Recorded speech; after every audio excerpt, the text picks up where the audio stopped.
મને પ્રશ્નો હતા કે આ કઈ ટચાક્યા ફોડે થોડું સારું થાય. સાહેબ સાચું કહો, કેવાય ને તમારે બધાને ખરખા ફોટ ટચાક્યા ફોટ આદરદ વડા નહીં આદરદ આમાં નો મેળ પડે આપણે આવા પ્રશ્નો હતા તમારા પ્રત્યે, પણ ખરેખર એમ નહીં આ સંતોષ પ્રશ્ન થી લઈને એક વિશ્વાસ સુધી બધું જોઈ લીધું એમ. તો હવે કઈ તકલીફ થતી નથી, કોઈ જ નહીં. અને મેઇન થિંગ તો મને એ 10 દીમાં સારી કરી જયારે 10 દી પછી મારી યુનિવર્સિટી એક્ઝામ હતી. એમાંય કઈ નહોતું. 3 કલાક બેસીને 14 પેપર આપ્યા છે. વાહ ભાઈ વાહ, સરસ સરસ. અને આપ ક્યાંથી આવો છો નિશાબેન? આમ મૂળ ભાવનગરની છું, પણ હું અત્યારે ગાંધીનગર હાલ ભણું છું અને ત્યાં જ અત્યારે રહું છું. આ તો ખાલી ટ્રીટમેન્ટ માટે ભાવનગર આવું છું તમારી પાસે. અને શું તકલીફ હતી તમને? કેટલા સમય થયા તકલીફ હતી? મને એકચ્યુઅલી ખૂટિયાએ મારી દીધેલું, જેની હિસાબે પગમાં દુખાવો શરૂ થયો હતો. 6 મહિના જેવું હતું અને એ દુખતું ફિઝિયોથેરાપી કરાવી, પણ શું ખબર એવી ન પડી કે સ્પાઇનમાં છે, પગમાં દુખે છે એવું સમજીને સમય જવા દીધું, માથું માર્યું ટૂંકમાં. પછી જયારે બધા રિપોર્ટ ને MRI બધું કરાવ્યું ત્યારે ખબર પડી કે સ્પાઇનમાં છે. 2-4 ડોક્ટરના ઓપિનિયન લીધા, બધા એવું જ કીધું કે સર્જરી કરાવવી પડશે ને એમાં એટલી ગાદી બાર જે હોય એ કાપી નાખવાની એમ, એટલે નોર્મલ થઈ જાય. પણ સર્જરી કરાવવાનો વિચાર ઓછો હતો. પછી તમારું રેફરન્સ મળ્યું, તમારી પાસે આવી. તમે કીધું થઈ જશે પણ વાર લાગશે, ધીમે ધીમે ધીરજ રાખજો. અને આજે જે 15 મિનિટ બેસી નહોતી શકતી, મેં પરમ દિવસે એક ફંક્શનમાં ડાન્સ કર્યો છે. તોય કાંઈ નથી? ના, કાંઈ નથી થયું તમારી સામે. વાહ ભાઈ વાહ. તો હવે કાંઈ તકલીફ થતી નથી, કોઈ જ નહીં. અને મેઇન થિંગ તો મને એ 10 દીમાં સારી કરી જયારે 10 દી પછી મારી યુનિવર્સિટી એક્ઝામ હતી. એમાંય કાંઈ નહોતું. 3 કલાક બેસીને 14 પેપર આપ્યા છે. વાહ ભાઈ વાહ, સરસ સરસ. તમે શું કહેશો માતાજી? કોઈ દિવસ વિચાર્યું જ નતું, એમ જ હતું કે ઓપરેશન જ કરાવવું છે, આમાં કોઈ સારું થાય એવું નતું. એટલો બધો દુખાવો હતો. પછી બધા એમ કહે કે અહીંયા જાઓ વિશ્વાસ વિનાના આવ્યા હતા, પણ ખરેખર જ એમ કોઈ દિવસ નતું ધાર્યું ને એક ચમત્કાર જ કહીને એટલો દુખાવો, ઊભી નથી થઈ શકતી, ચાલી નથી શકતી. એટલે એમ જ હતું કે ઝટ ઓપરેશન કરાવવું જ, પણ નહીં, ધીરજ રાખી ને એટલું સરસ રિઝલ્ટ મળ્યું કે ખરેખર એમ માને કે ના સાહેબે અમારા આમ ભગવાન તરીકે અમારું કામ કર્યું એમ. એટલી બધો એનો દુખાવો હતો ને પેન કિલર તો કેટલી ખાધી જ ને એનો તો કોઈ હિસાબ જ નથી. પણ નહીં પેન કિલર ખાધા વિના, નહીં ઓપરેશન કર્યા વિના, અને ઓપરેશન કરાવ્યા પછી એ શરીર ન વધવું જોઈએ, આમ નહીં વળવાનું, એ બધી પરેજી તો હતી જ તે. હવે ઓપરેશન કરાવી નહીં એટલું જ ધ્યાન રાખવાનું, એના બદલે શાંતિ રાખીને બધું સરસ થઈ ગયું. એટલે ખૂબ સરસ એમ.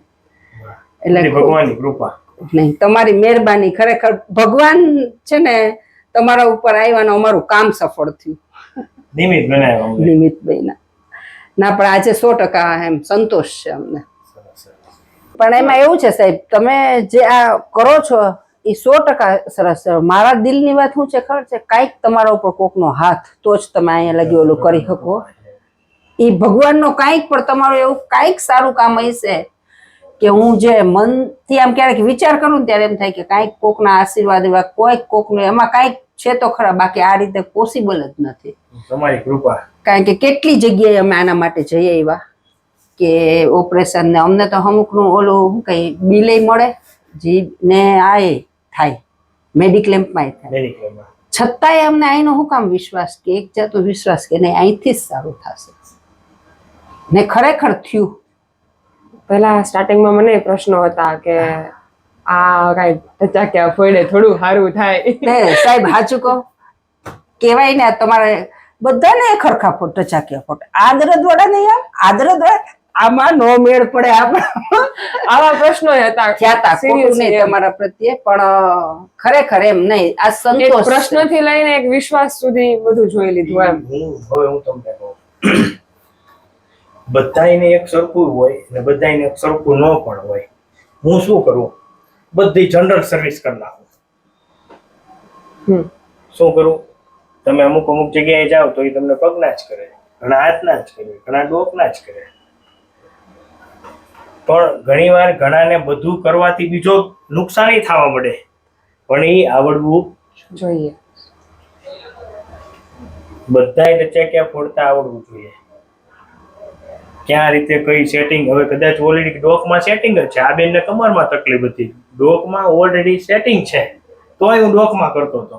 હા શું કામ કે ઈ સેટિંગ જળવાઈ રહે. બાકી ડોકમાં બેનને કઈ જરૂર જ નથી. તમે જે મને કીધું ને બધાયને એ ખટવું, 100% હું તમને એનો જવાબ આપું. હા હા હા સાવ સાચી વાત. અને આપણે કેમ ગાડીમાં અલાઇનમેન્ટ બેલેન્સિંગ ચારે ચાર પૈડામ કરે કે નહીં, હા પછી ગાડી ચલાવો તો કેટલી સ્મૂથ ચાલે.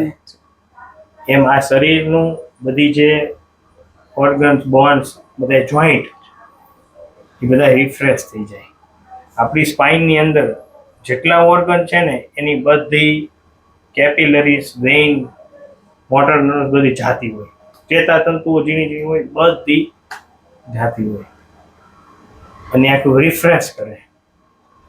ક્યાંય અટકી ગયું હોય તે પાછું. નહીં એટલે જ કબૂલ્યું કે આપણે કોકનો ખરાબ વિચાર કર્યો હોય ને તો એ કબૂલવું જોઈએ કે ભાઈ અમે ઘરે જઈને મેં આવો વિચાર કર્યો કે હા સાહેબ કઈ આમ ને આમ વાતું કરતા કરતા પ્રેમથી હસતા માતાજી ને પિતાજી કરતા કરતા મેં કીધું આમાં કેદી સારું થાય, મેં કીધું પણ ના જેને કીધું બધા એમ જ છે કે એનાથી સારું નહીં થાય, તું કરવા માંડ, આમ કરવા માંડ, ફિઝિયોથેરાપી કરવા માંડ, ઓપરેશન નું જોઈ લે, ઇન્જેક્શન લઈ લે. પણ તમે કીધું એમ ધીરજ જાજી રાખી એટલે નો વાંધો આવ્યો. તો આ વિડીયો યુટ્યુબમાં મૂકી શકીએ? હા હા 100%. તમે શું કહેવા માંગશો? હા હા મૂકીએ જ ને. જે અમારા જેવા જે પેશન્ટ હોય એને આશ્વાસન મળશે કે નહીં કરાવવું જ જોઈએ. ઓપરેશન કરાવ્યા વિના આ વસ્તુ થતી હોય તો ખરેખર જ એમ કે આ જ કરાય, કારણ કે ઓપરેશન પછી એ પરેજી એ પાડવી પડે ને એટલું 100% રિઝલ્ટ. અને આમાં સારું થઈ ગયા પછી પરેજી તમને જે કે ઓપરેશનમાં કઈ બેસવાનું ને ઊભું નહીં રહેવાનું, આમાં એકવાર સારું થઈ ગયા પછી તમારે ધ્યાન રાખવાનું હોય. ચોક્કસ. બાકી આ વગર સર્જરી તમને અત્યારે એકદમ સારું સરસ થઈ ગયું છે. ને એટલી બધી કઈ એવી પરેજી એ નથી પાડતી હો, ખાલી અમે બોલીએ છીએ પણ ડાન્સ કરી આવે એ ખરા ને મેળ પડે તો પાછા 2-4 રાસે લઈ લે એમ મેરેજમાં જાય એટલે પત્યું. તો એ બધું સરસ છે ના. સરસ. સરસ. તો થેન્ક યુ માતાજી. ઊંડો શ્વાસ લે, છોડો. ઊંડો શ્વાસ લે, છોડો.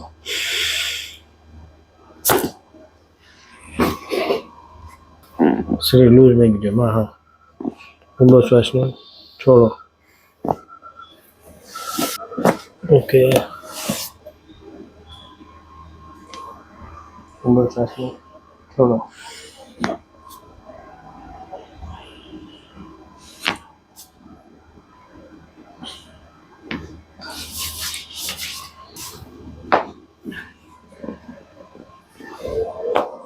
થોડું ભરી જાઓ.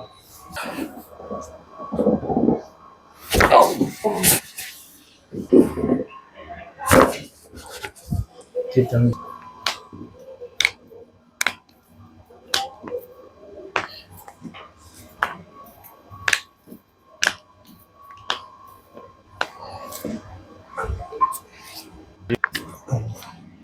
હું